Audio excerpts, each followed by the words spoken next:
Assalamualaikum warahmatullahi wabarakatuh. Sebelumnya izin memperkenalkan diri, kami dari kelompok 5 yang beranggotakan saya sendiri Kawedar Ade Briliani dengan MPM akhir 35 dan ada Dinda Nidia Azahra dengan MPM akhir 53, ada Fatwa Angelia dengan NPM akhir 21, dan Alfa Resya Mutia Ulfa dengan MPM 61 dan ada Aulia Kusuma Putri dengan MPM akhir 59. Nah, baik, kami dari kelompok 5 akan menyajikan materi dari kelompok kami, yaitu mengenai termodinamika campuran sederhana dan sifat larutan. Saya di sini sebagai pemateri pertama, Kawedar Ade Briliani dengan MPM 35. Di sini saya akan menjelaskan mengenai volume molar parsial.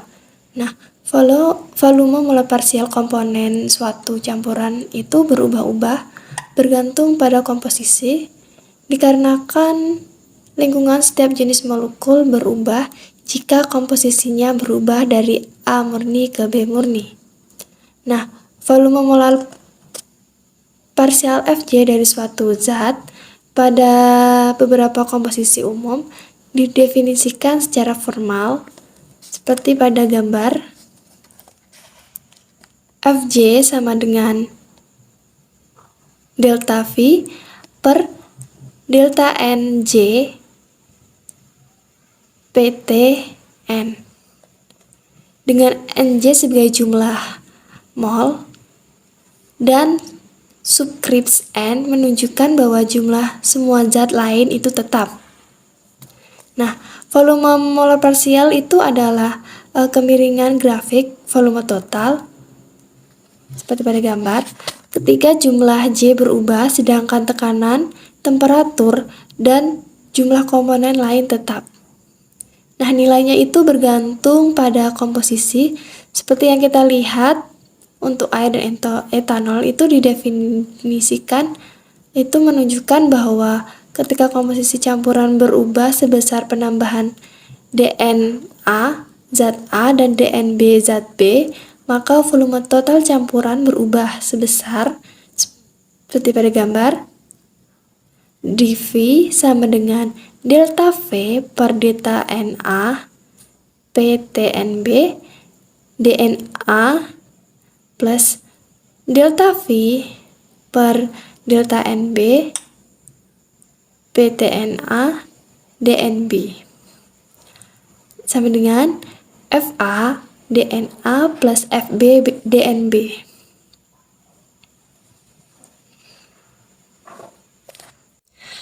Begitu kita tahu volume molar parsial kedua komponen campuran pada komposisi dan temperatur yang kita minati, kita dapat menyatakan volume total campuran Fg menggunakan F sama dengan NaFa plus NbFb.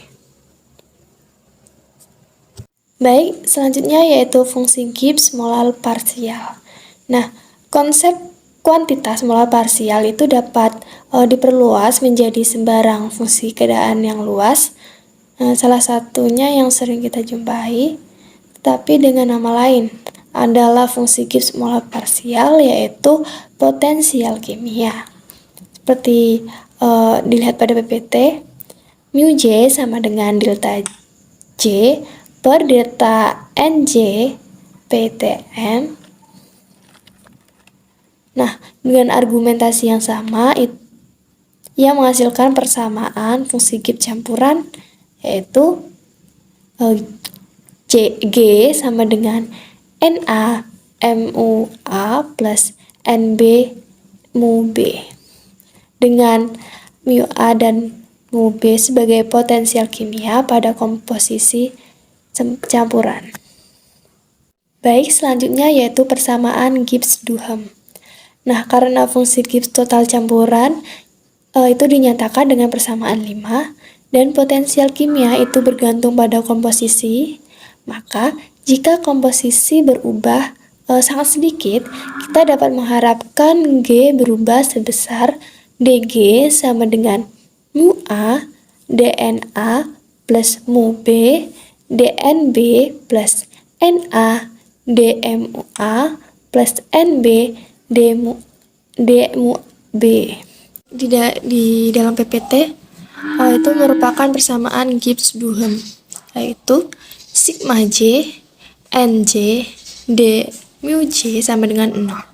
Nah, hasil ini mempunyai arti potensial kimia campuran itu tidak dapat berubah secara bebas dalam campuran binar. Jika satu komponen bertambah, komponen yang lain berkurang. Selanjutnya yaitu volume molar parsial negatif. Volume molar dan entropi molar itu selalu positif, tetapi kuantitas molar parsial yang bersangkutan tidak perlu demikian. Contohnya, volume molar parsial batas MgSO4, volume molar parsialnya dalam batas konsentrasi 0 adalah min 1,4 cm3 mol min 1, yang berarti penambahan 1 mol MgSO4 ke dalam air yang volumenya besar menghasilkan pengurangan volume sebesar 1,4 cm3. Nah, penyusutan ini terjadi karena garam itu memutuskan struktur air yang terbuka ketika ion-ionnya terhidrasi, sehingga volume sedikit menyusut. Selanjutnya yaitu fungsi Gibbs pencampuran. Misalkan jumlah 2 gas sempurna dalam 2 wadah adalah Na dan Nb, keduanya pada temperatur T dan tekanan P. Nah, pada tahap ini potensial kimia kedua gas mempunyai nilai yang murni. Dan fungsi Gibbs sistem total yaitu seperti pada PPT, Gi sama dengan Na mu A plus Nb mu B sama dengan Na dikali mu A derajat plus RT ln PA per P derajat ditambah Nb dikali mu B derajat plus RT ln P per P derajat. Sesudah percampuran, setiap gas memberikan tekanan parsial Pj dengan Pa plus Pb sama dengan P.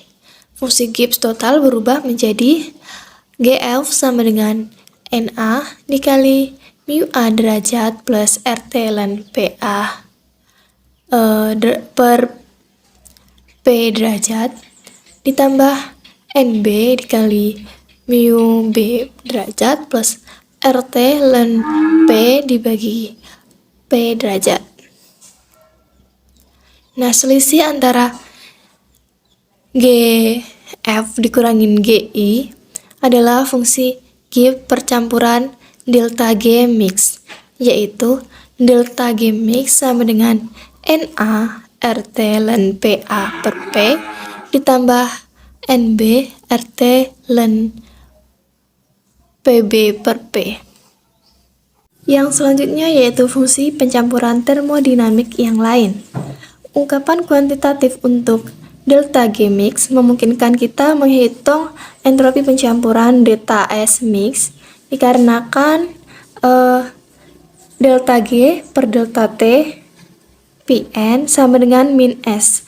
Maka dari persamaan untuk campuran gas sempurna yaitu bisa dilihat pada PPT, delta S mix sama dengan min delta G mix per delta T PNA NB sama dengan min NR dikali XA ln XA ditambah XB ln XB. Baik, perkenalkan, nama saya Aulia Kusuma Putri dengan ujung NPM 59. Di sini saya akan menjelaskan bagian 7.3 potensial kimia cairan. Nah, untuk membahas sifat keseimbangan campuran cairan, kita perlu mengetahui ketergantungan potensial kimia cairan pada komposisinya. Nah, jadi yang pertama itu ada larutan ideal. Nah, kimia memberi notasi kuantitas yang berhubungan dengan zat murni dengan superskrip bintang, sehingga potensial kimia campuran adalah A adalah new bintang dalam fase larutan. Nah, karena tekanan uap cairan murni adalah PA bintang, maka potensial kimia A adalah dalam uap adalah new A 0 plus RT ln dalam kurung PA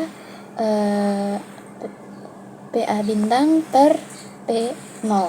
Nah, pada kesetimbangan kedua potensial kimia ini harus sama, sehingga kita dapat dituliskan dengan new dalam fase larutan sama dengan new A 0 plus RT ln PA per PA 0. Nah, nilai ini didapatkan dari gabungan kedua persamaan untuk menghilangkan potensial kimia standar. Nah, lalu langkah terakhir datang dari informasi eksperimen mengenai hubungan antara perbandingan tekanan uap dan komposisi cairan. Nah, menurut ahli kimia Prancis, Francois Rold menemukan bahwa perbandingan PA per PA bintang atau 0 ini sebanding dengan fraksi mol A dalam cairan. Nah, hukum Rold sama hubungan ini biasanya ditulis sebagai PA sama dengan XA PA superscript. Nah, dapat kita lihat pada grafik di samping ini beberapa campuran menaati hukum Rold dengan sangat baik, khususnya jika sifat kimia komponen-komponennya serupa. Nah, pada gambar yang A, pada yang atas itu tekanan uap total dan kedua tekanan uap parsial dari campuran biner ideal sebanding fraksi mol komponen-komponennya.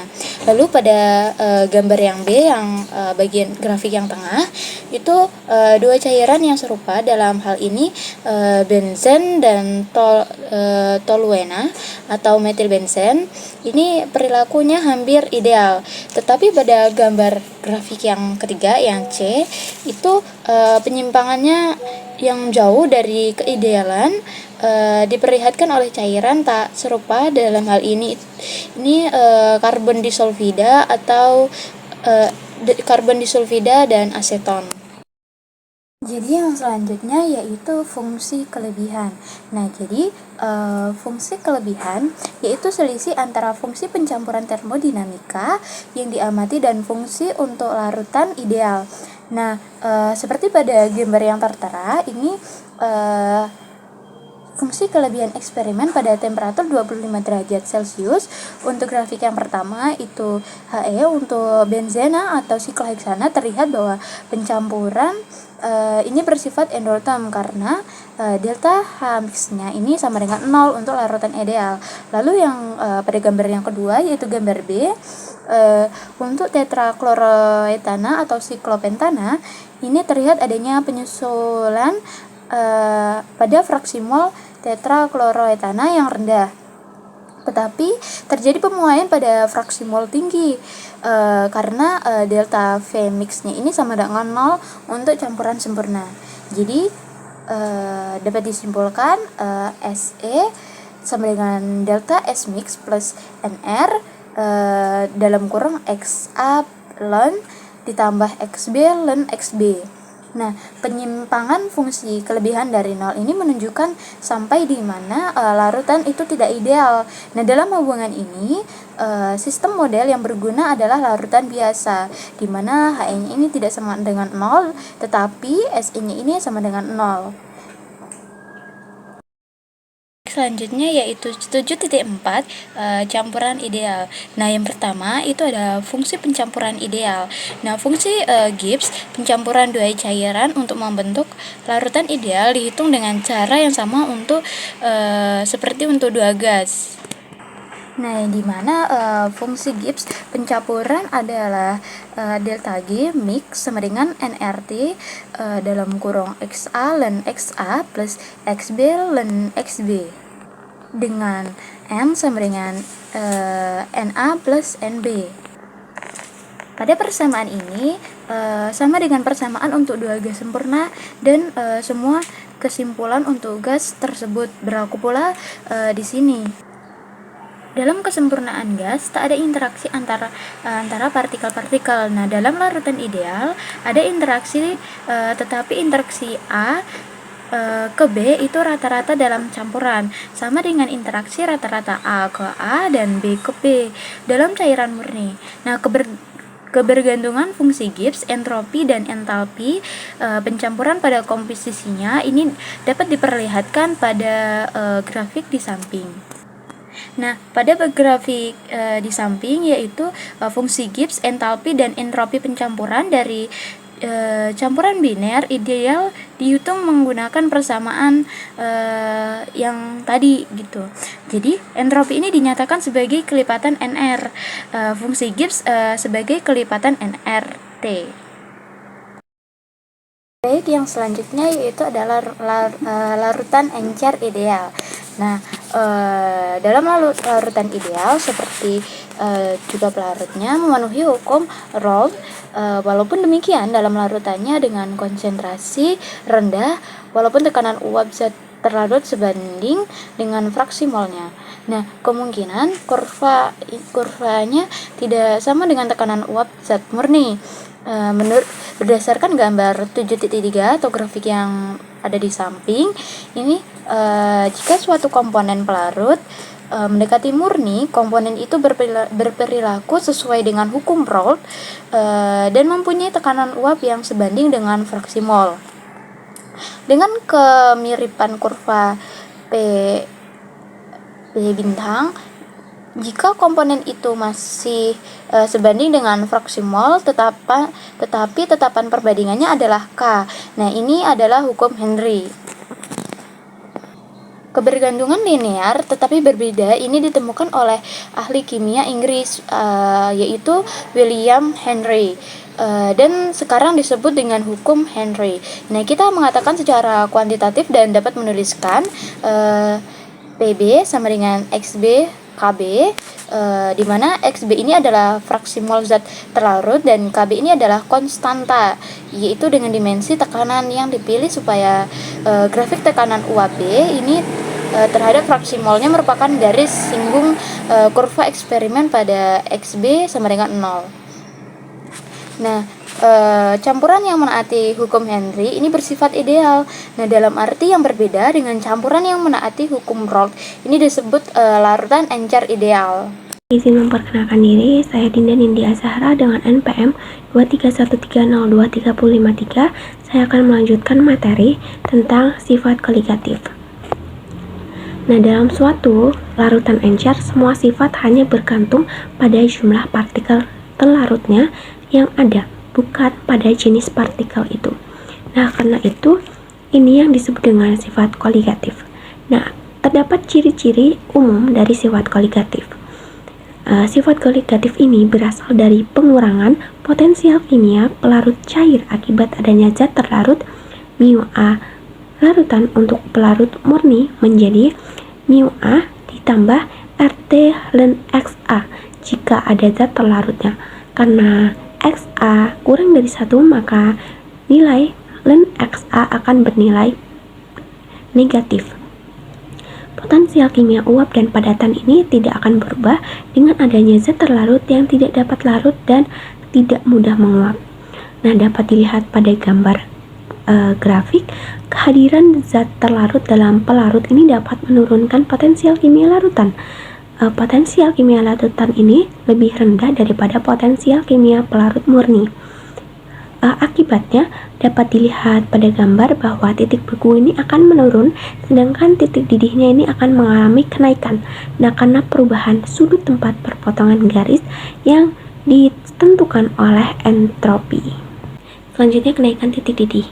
Kesetimbangan heterogen menyangkut kenaikan titik didih. Dapat dilihat pada gambar, dapat kita notasikan pelarut dengan A dan zat terlarut ini B. Seperti pada gambar, pada bagian atas A dalam uap murni dan yang pada bagian bawah ini A dalam suatu campuran dengan suatu zat terlarut B. Nah, antara A pelarut dalam uap murni dan A dalam campuran, maka kesetimbangan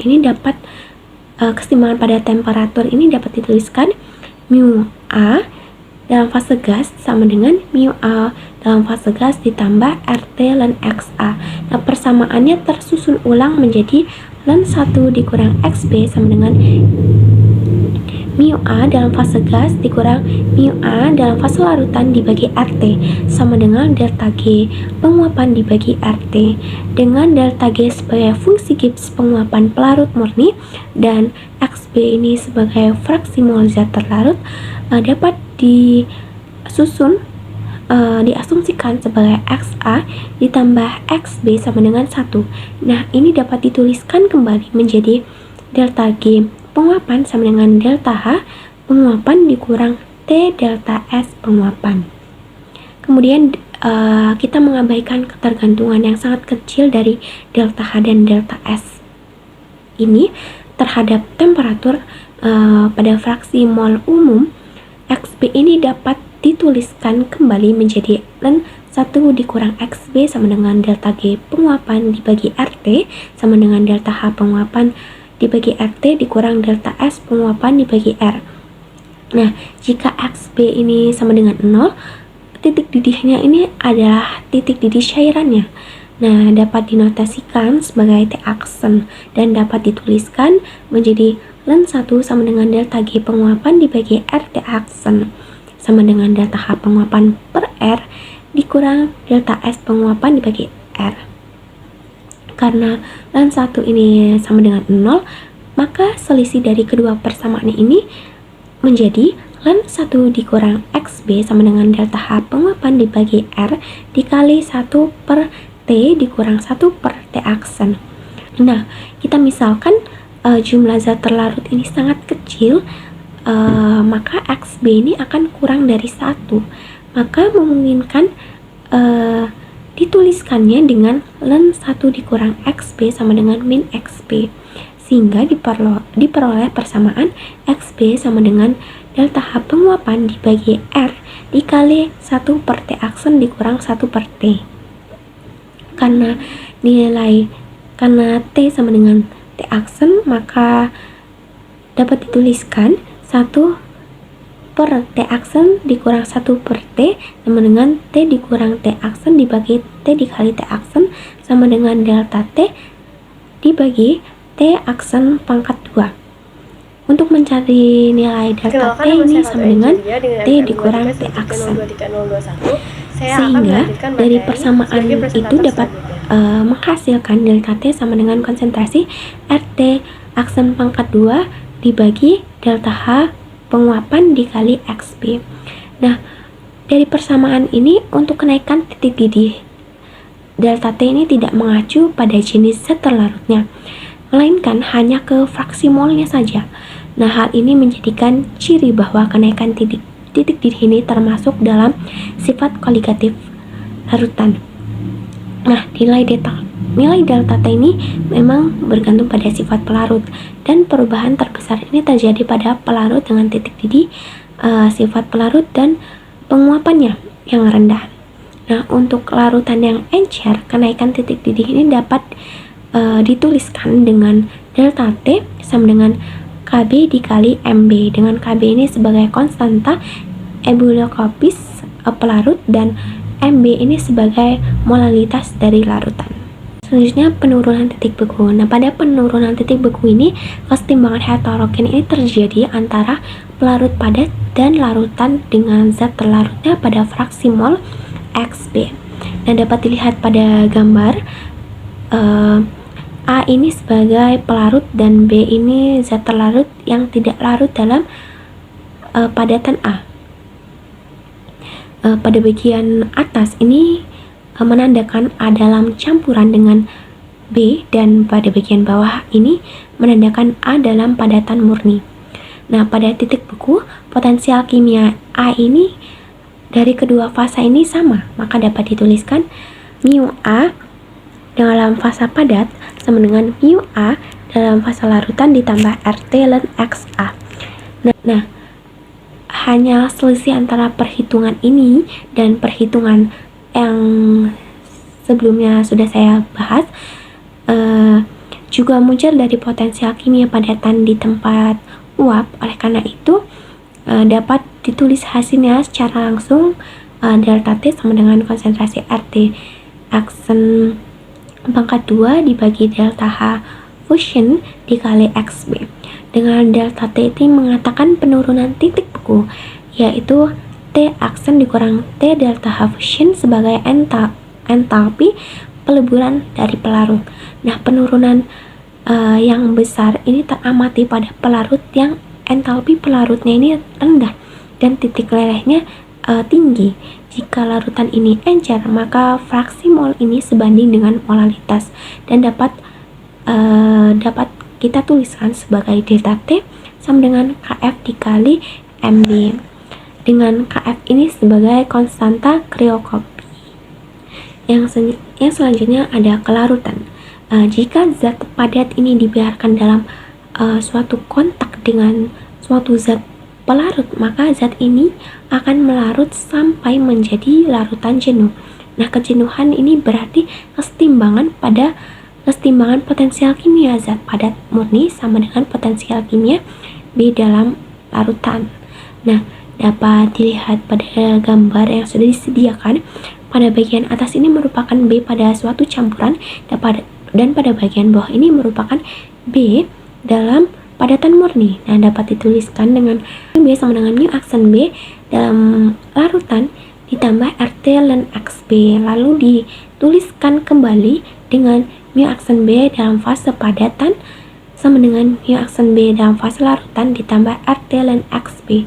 Lalu untuk mencari fraksi mol dari B dalam larutan pada kesetimbangan, jika temperaturnya ini diketahui T, maka persamaannya ini akan dapat dituliskan lagi menjadi ln XB sama dengan mu aksen B dalam fase padat dikurang mu aksen B dalam fase larutan dibagi RT sama dengan min delta G fusion dibagi RT sama dengan min delta H fusion dibagi RT ditambah delta S fusion dibagi R.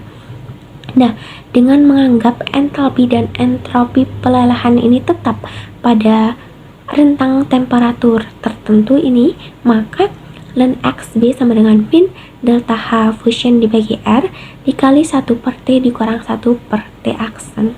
Nah, dari persamaan ini memperlihatkan bahwa kelarutan B ini turun secara eksponensial jika temperaturnya diturunkan dan titik lelehnya ini dinaikkan. Selanjutnya osmosis.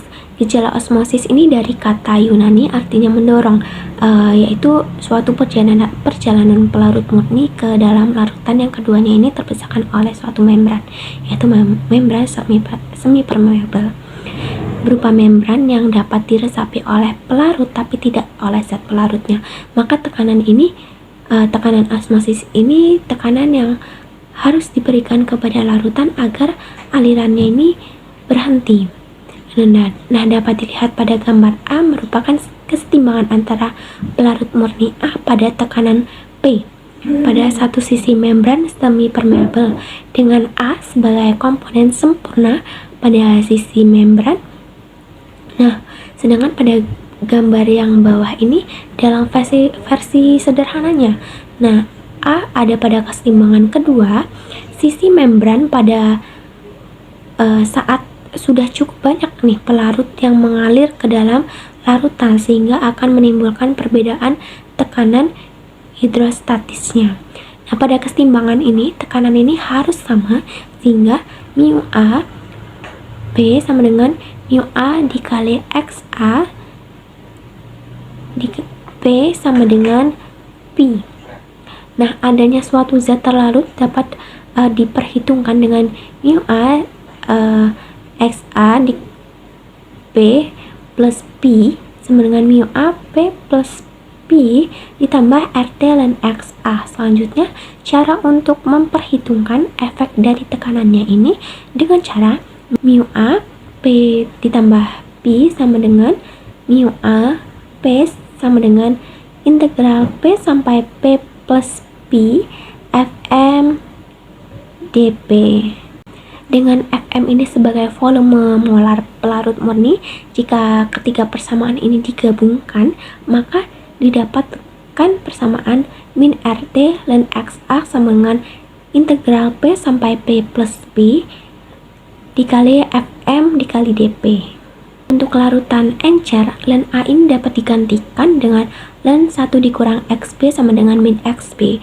Nah, dapat menganggap bahwa rentang tekanan dalam integral ini sangat kecil sehingga volume molar pelarutnya ini merupakan suatu konstanta. Maka Fm ini dapat dikeluarkan dari integral dan akan menghasilkan RT XB sama dengan PFM. Nah, jika larutannya ini encer, maka XB sama dengan NB dibagi NA karena Fm ini sama dengan F, yaitu volume total dari pelarut, maka persamaannya ini dapat disederhanakan menjadi persamaan van der Waals, di mana PF sama dengan NB kali RT, karena NB dibagi RT sama dengan konsentrasi dari B, yaitu konsentrasi dari molar zat terlarutnya, maka bentuk sederhananya lagi menjadi P sama dengan konsentrasi B dikali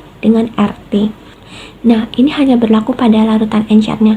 Penerapan osmometri paling sering adalah pengukuran massa molar makromolekul. Ketika molekul-molekul yang besar ini melarut menghasilkan larutan yang jenuh dengan persamaan Van Hoff, hanya suku pertama dari deret yang menyerupai persamaan dari varial dengan P dengan konsentrasi B dikali RT dikali 1 ditambah B dikali konsentrasi B ditambah suku-suku tambahan yang memperhitungkan ketidakidealan.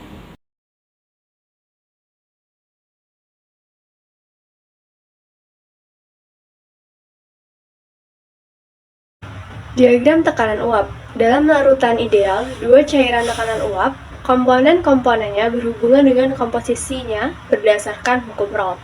Pembahasan kita yang pertama adalah komposisi cairan uap. Komposisi cairan dan uap dalam kesetimbangan tidak perlu sama.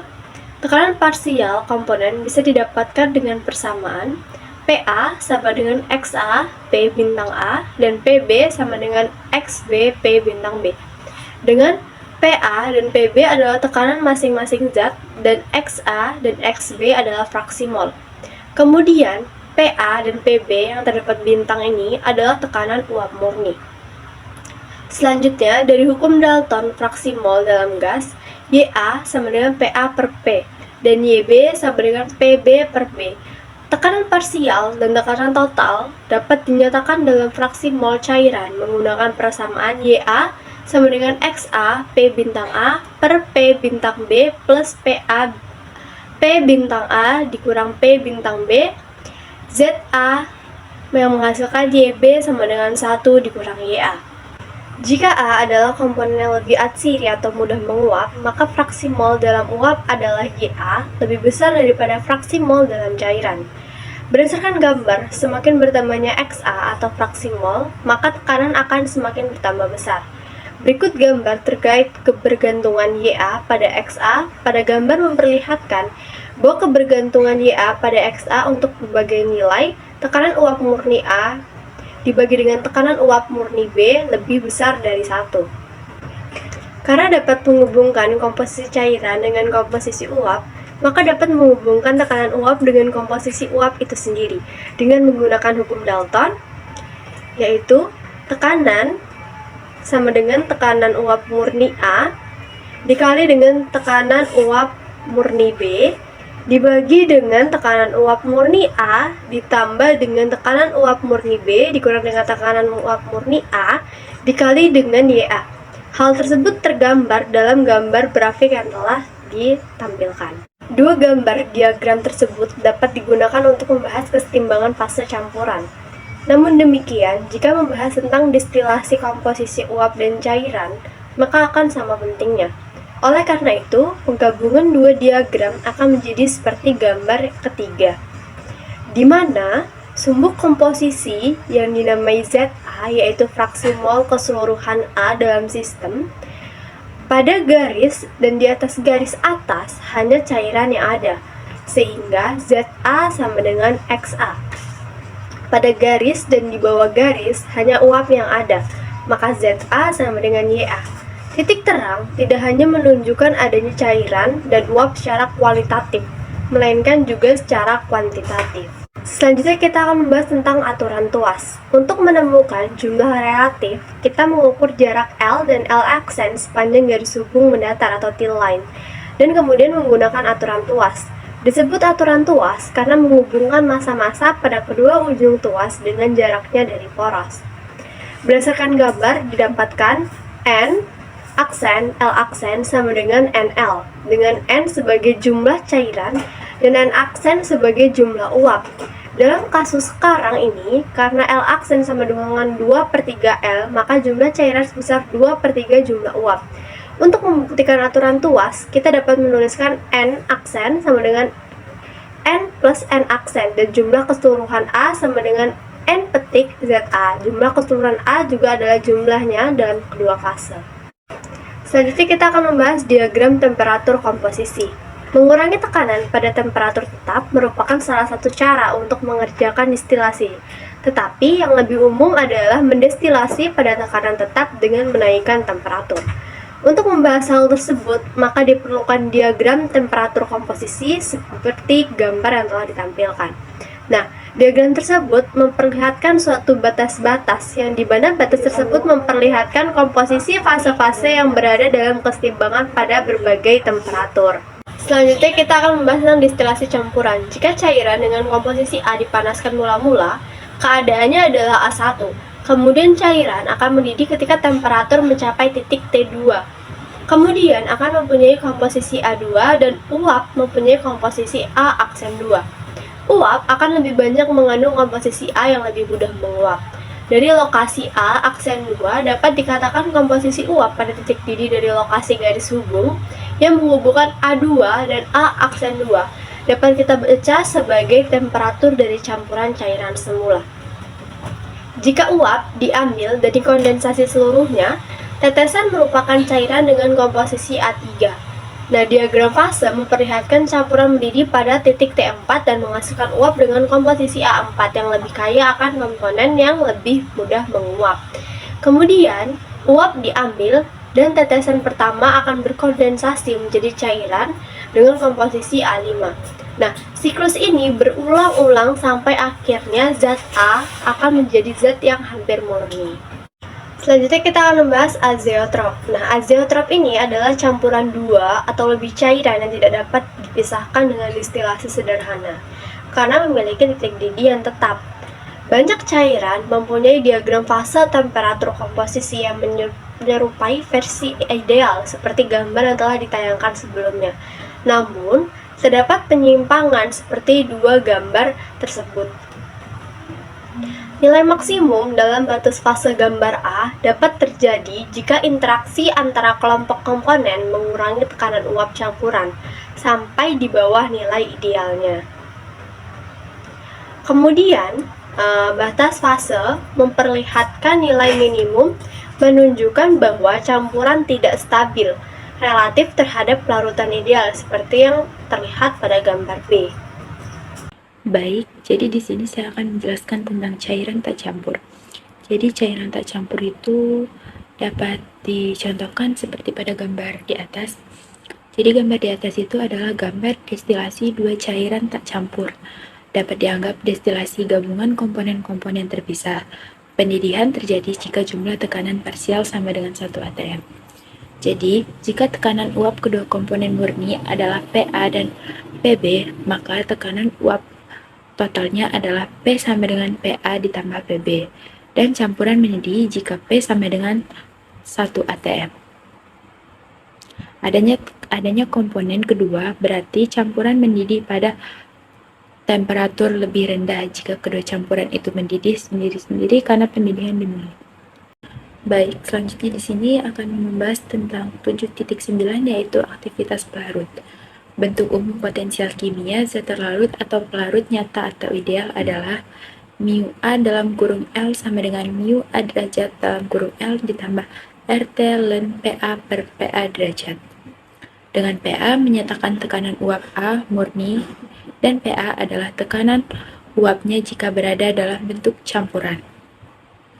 Dalam hal ini, larutan ideal, baik pelarut maupun zat terlarut memenuhi hukum Raoult pada semua konsentrasi, dan kita dapat menuliskannya dengan persamaan mu A dalam kurung L sama dengan mu A derajat dalam kurung L ditambah RT ln per XA. Rumusnya dapat dilihat pada gambar di atas. Selanjutnya, jika larutan tidak memenuhi hukum Raoult, bentuk persamaan terakhir dapat dipertahankan dengan menuliskan persamaan mu A dalam kurung L sama dengan mu A derajat dalam kurung L ditambah RT ln A kecil A besar. Dari persamaan-persamaan di atas, kita dapat menyimpulkan bahwa A sama dengan PA per PA derajat. Oleh karena itu, aktivitas suatu komponen dalam campuran dapat ditentukan secara eksperimen dengan mengukur tekanan uapnya. Karena semua pelarut makin mematuhi hukum Raoult bahwa PA per PA sama dengan XA ketika konsentrasi zat terlarut mendekati 0, maka aktivitas pelarut mendekati fraksi mol ketika XA menuju 1. Seperti halnya gas nyata, cara yang tepat untuk menyatakan pertemuan ini adalah memperkenalkan koefisien aktivitas gamma dengan definisi A sama dengan gamma A XA. Gamma A menuju 1 ketika XA menuju 1. Dengan demikian, potensi kimia pelarut adalah mu A sama dengan mu A derajat ditambah RT ln XA plus RT ln gamma A.